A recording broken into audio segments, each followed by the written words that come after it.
In the 6th year after my divorce, I met my ex-wife Patricia in a cake shop. The clerk recognized her at once and greeted her warmly, calling her Professor Angelo and asking if she was buying the usual strawberry cake for her husband. He had already packed one for her. Patricia nodded, then noticed the 2 mango cakes I had ordered. She told the clerk to place everything on one bill.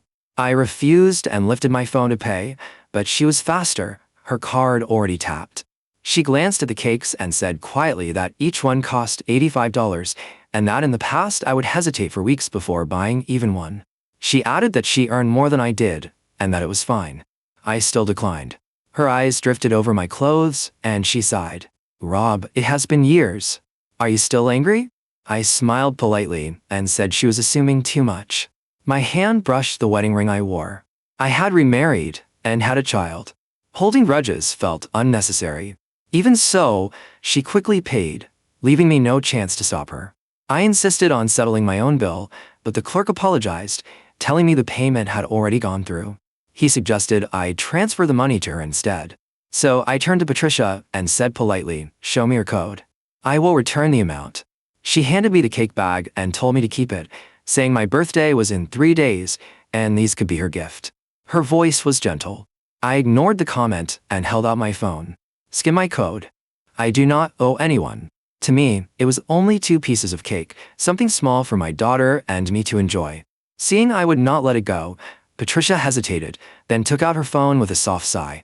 "You still have not changed, Rob." I said nothing and focused on transferring the money. She stopped me with another sigh and said quietly that it was only a little over $150, that I should use it to buy myself a new jacket. That was when it clicked. Earlier that day, I had given my jacket to a little boy trapped in the rain during volunteer work.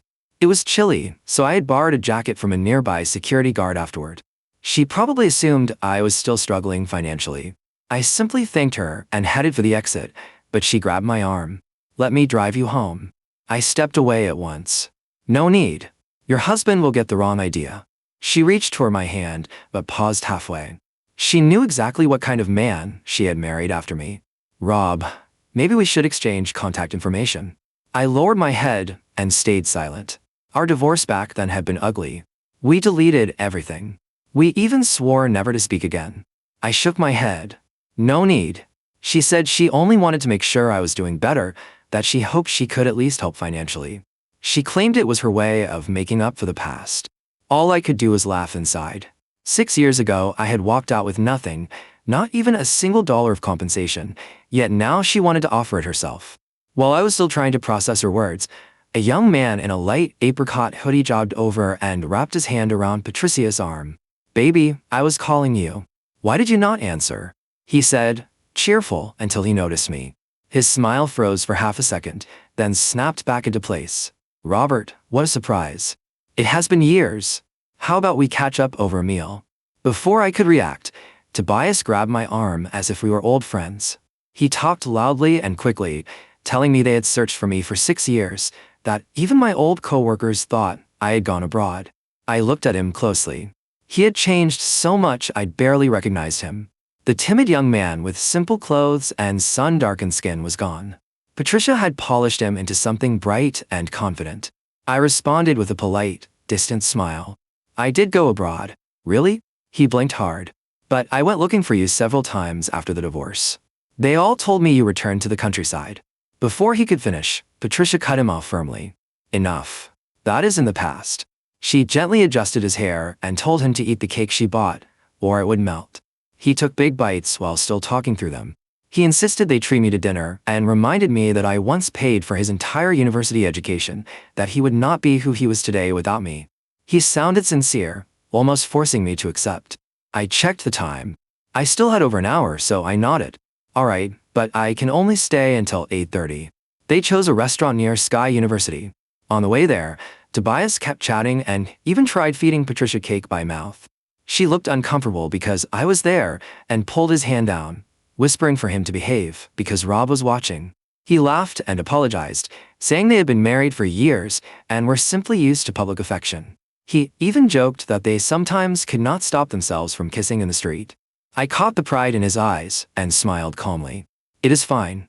You were already unable to control yourselves in my house back when you were still in university. I have seen worse." They both stiffened. I walked ahead without looking back. We passed a fireworks shop before reaching the restaurant, and Tobias immediately dragged Patricia inside. Baby, you promised fireworks across the city for my birthday. Let me choose the style. Robert, you do not mind, right? I shook my head. Not at all. Patricia gave me a brief look I could not read, then picked up a box labeled Tears of the Sea. I froze. Memories I had long buried pushed to the surface. Back then, Patricia was famous for loving her husband. She avoided social events. She rejected male students politely but firmly. She wrote an academic book titled Confessing Your Love and dedicated it to me. On my birthday, every year, she released fireworks across the city. People romanticized our marriage. They called it a fairy tale. That illusion broke the day I found a photo hidden in one of her books. A young Tobias sat on her lap, smiling shyly for the camera, wearing shorts that were far too short. He had been the student I sponsored for years and treated like a younger brother. Later, I found even more photos on her computer. And one afternoon, when I stormed into the study, I found them tangled together under the excuse of discussing coursework. I had lost all control. I screamed, demanded answers, begged for an explanation. Patricia did not explain anything. Instead, she shielded Tobias behind her back like he needed protection from me. She glared at me with cold fury and yelled at me to get out, accusing me of shamelessness. When a woman loves you, she gives you her world. When she stops, she can turn you into nothing. I destroyed everything within reach that day. I could not grasp how the woman I had adored for nearly 10 years and the student I had helped for 3 could betray me together, right there in our home, right under my nose. Patricia called me insane and warned me not to touch Tobias. He cried behind her, the marks on his neck still visible, and said he was sorry but could not help falling for her. He said he did not want a title, that he just wanted to stay by her side. I asked if he understood he was breaking apart a marriage. Tobias shouted that he did not care, that their feelings were mutual, that he loved her even before I saved him. I remembered the night I rescued him from that alley. I never regretted helping him, but in that moment I hated myself for giving him a path into my life. I kept asking them when it started, even though it no longer mattered. After dressing, Patricia scolded me for causing trouble. She told me Tobias needed to focus on school and that he would not compete with me for anything. She said I could remain Mr. Angelo as long as I continued pretending I did not know. Then she said she would take over sponsoring his education. From then on, they met everywhere but home. Cafes, libraries, restaurants, even hotels. I followed them like a ghost, watching them kiss behind the teaching building, watching them in the car I had bought her. I smashed that car in a rage. I was dragged out by security. I embarrassed myself for months. I held banners, went to her workplace, even walked into Tobias' classroom. I wanted everyone to know what they had done. Eventually, Patricia hired bodyguards to lock me indoors. I fell so low, I barely recognized myself. I hurt myself, desperate for relief. She only looked at me with contempt. She told me if I wanted to die, I should go somewhere else. She said she never planned to divorce me, that I could have stayed as long as I kept quiet. But she believed I could no longer handle it. One day, I swallowed sleeping pills. I survived. And when I woke up in the hospital, I finally understood. I signed the divorce papers. 6 years passed. By the time I refocused, Tobias had already chosen his birthday fireworks. He insisted on Tears of the Sea and said he wanted the sky to spell out Tobias, I love you just like Patricia used to do for me. She agreed softly. We reached a restaurant near the university. Tobias recommended dishes enthusiastically while glancing at me from time to time. I said I was tired of Western food after living abroad and told them to order whatever they liked. I had heard that after graduating, Tobias never found a job and Patricia used her connections to keep him employed. People called them the perfect couple. I only smiled faintly. Compliments mean nothing in this world. Tobias asked where I was working. I told him I was between jobs. He sighed and offered to help, even mentioning that the university was hiring security guards. He said I would fit the role. Patricia scolded him, but he insisted he was only trying to be kind because I looked like I was struggling. Before I could respond, my wife called. Robbie, I picked up our daughter. You wanted hot pot, right? We are coming to meet you. I told her where I was. After I hung up, both Patricia and Tobias looked confused. Rob, who was that? You never said you had family here. I smiled. My wife. Both of them went pale. Tobias even jumped to his feet, shocked that I had remarried. Patricia frowned. Rob, there is no need to pretend. If you are single, say you are single. There is no reason to lie. I opened my mouth to explain, but the words died. Why should I explain anything to her? She had become a stranger long ago. The restaurant door chimed, and I watched Patricia's face drain of color. My wife entered like she owned the room, because technically she did. Vivian Laurent owned half the commercial district, including this building. Her burgundy coat swept behind her as our daughter, Lily, skipped ahead clutching a stuffed rabbit. Daddy, Lily crashed into my arms. She was 4, fearless, and had her mother's sharp eyes.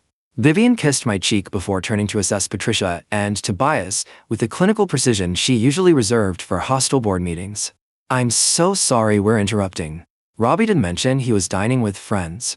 The pause before friends could have cut glass. Patricia recovered first, though her voice wavered. You must be mistaken. This is just a casual meal with an old acquaintance. An acquaintance? Vivian's smile didn't reach her eyes. She sat down gracefully, pulling Lily onto her lap. How lovely. I'm Vivian Laurent. And you are? I watched Patricia's throat work as she swallowed. Everyone in the city knew that name. Laurent Industries controlled everything from real estate to technology. Vivian's face had been on the cover of Forbes last month. Patricia Angelo, she managed. I'm a professor at Sky University. Angelo. Vivian's eyes flickered to me, understanding dawning. How fascinating. Robbie rarely speaks of his past. Tobias, who had been frozen in his seat, suddenly found his voice. Wait, you're the Vivian Laurent?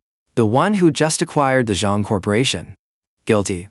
Vivian handed Lily her phone to play with. Though, I prefer to think of it as a merger. Acquisition sounds so aggressive.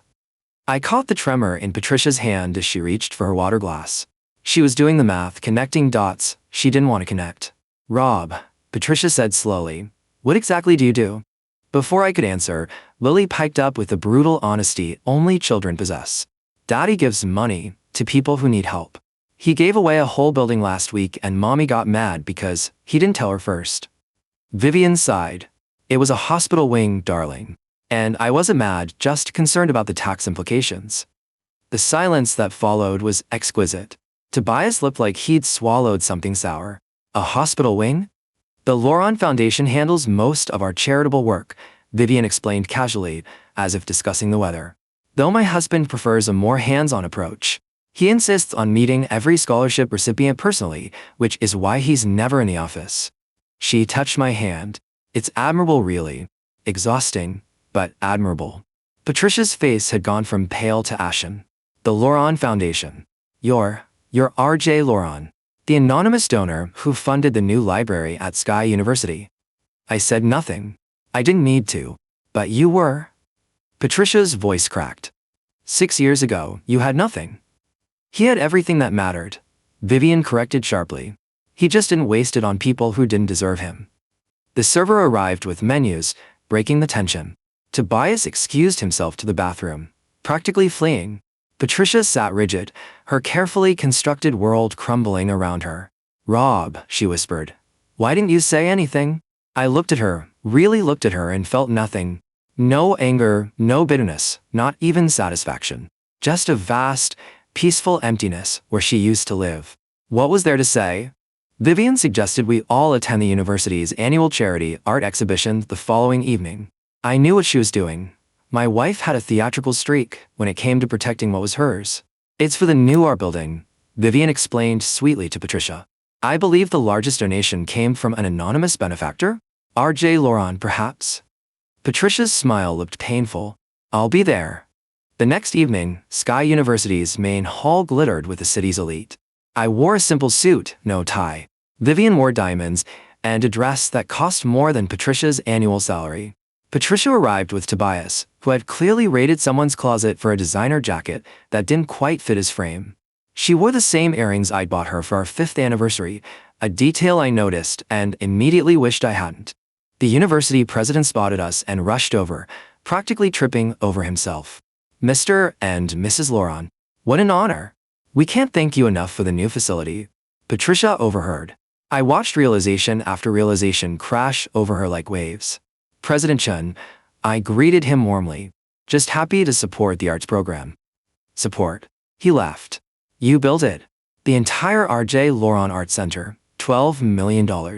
The students will benefit for generations. Tobias made a choking sound.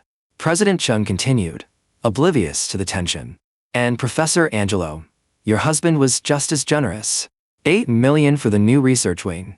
The Angelo name will be remembered forever. Patricia's second husband. The successful businessman she'd married for security, for status. The man she'd chosen over me. She looked ill. Actually, I said quietly about that. The president leaned in eagerly. The Angelo research wing. I'd like to redirect that donation. Redirect? President Chun looked confused. Yes. I'd like it renamed. Split the funding. $4 million to establish the Chun Memorial Scholarship for underprivileged students and $4 million to create a support program for children in crisis. Patricia's face went white. Rob, you can't. That's David's donation. That's my husband's legacy. I met her eyes. Your husband donated $3 million. I matched it and added 5 more. The naming rights were contingent on my contribution. I paused. I'm exercising my right to change the terms. But why? Her voice broke. David worked so hard for that recognition. Because I don't want my money associated with the Angelo name anymore. The words came out colder than I intended. Consider it my final divorce from that chapter of my life. Vivian squeezed my hand in support. President Chen, sensing the awkwardness, coughed. Of course, Mr. Loron. We'll handle the paperwork immediately. Perhaps the R.J. Loron Research and Scholarship Center? No. I thought for a moment. The Second Chances Center. No name attached. As President Chen hurried away, Patricia grabbed my arm. Rob, please. David will be humiliated. Everyone will know his donation wasn't enough. Then perhaps he should have donated more. I removed her hand gently. Or perhaps people shouldn't treat charity as a competition for recognition. Tobias appeared at her elbow, holding 2 champagne flutes. He'd clearly overheard everything. His face had lost all its earlier confidence. You paid for my entire education, he said slowly. 4 years at Sky University, plus my master's degree. That wasn't a small scholarship, was it? No, I admitted. It wasn't. How much? Does it matter? How much? His voice rose. Vivian answered for me. $300,000 total. Plus housing, books, and a living stipend. My husband doesn't do anything halfway. Patricia swayed slightly. Tobias caught her. I looked you up, Tobias continued, his voice strange. After the divorce. I wanted to know where you went. But there was nothing. No Robert Chen anywhere.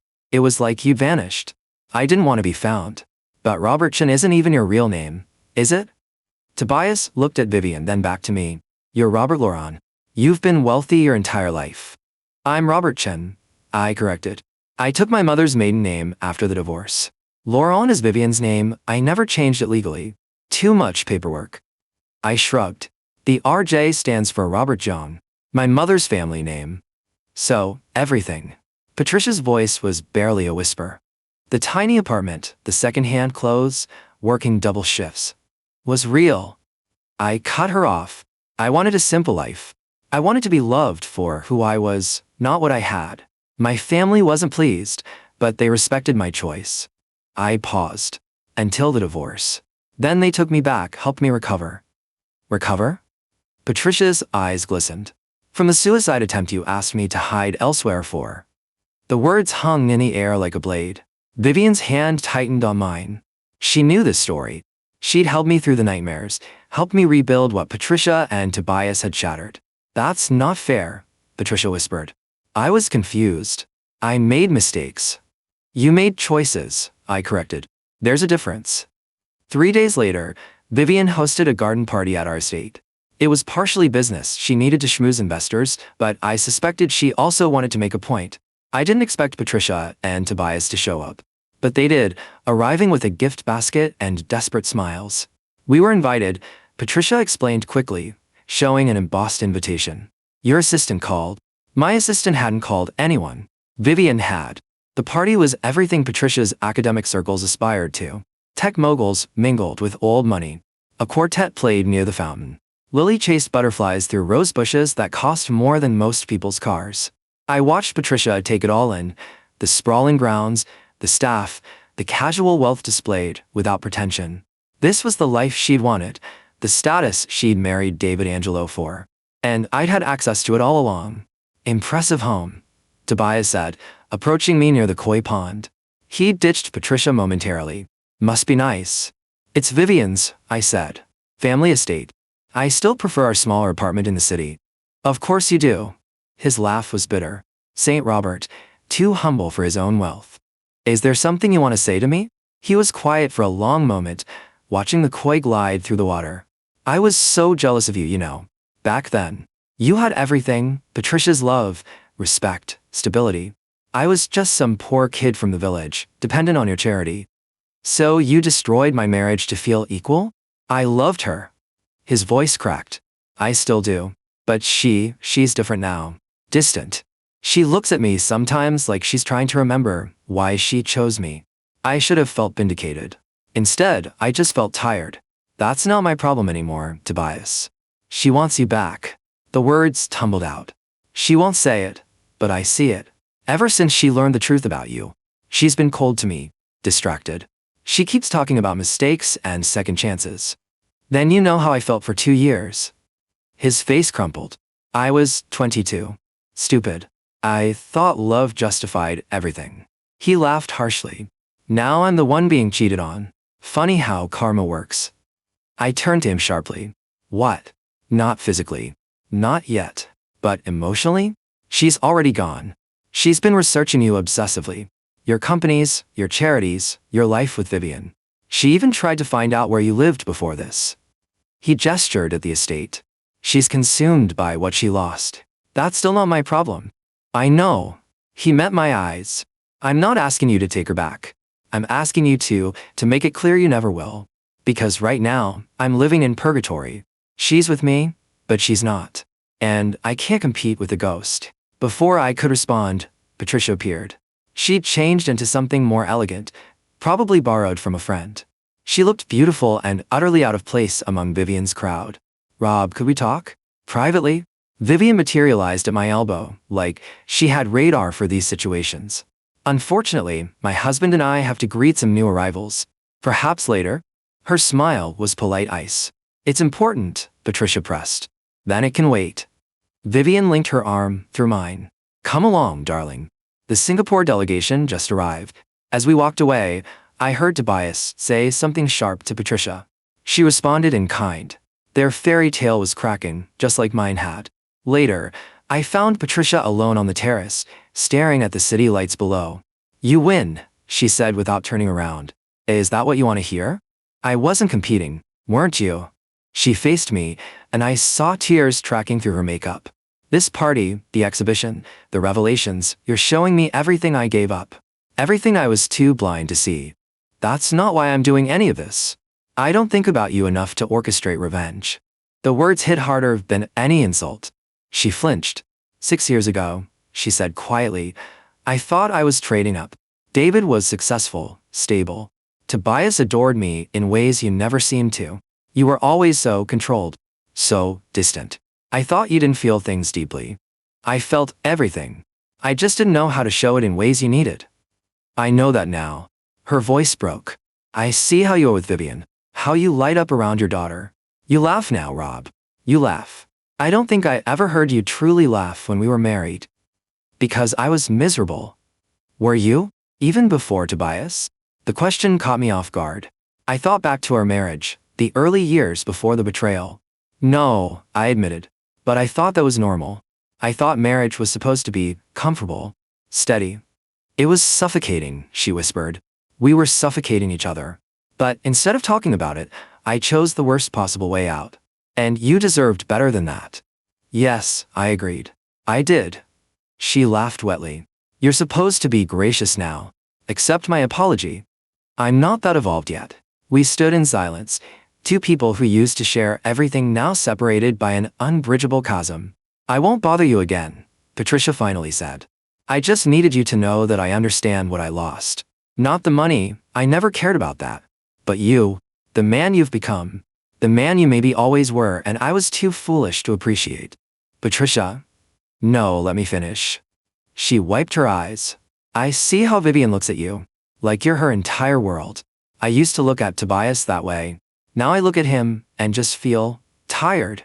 And I hate myself for it because he's done nothing wrong. He's just not you. That's not fair to him. I know. Nothing about this is fair. She started to leave, then paused. The fireworks. For Tobias's birthday next week. I'm going to cancel them. Don't do that because of me. I'm doing it because it feels like a lie now. Like I'm play acting at something I felt with you. She smiled sadly.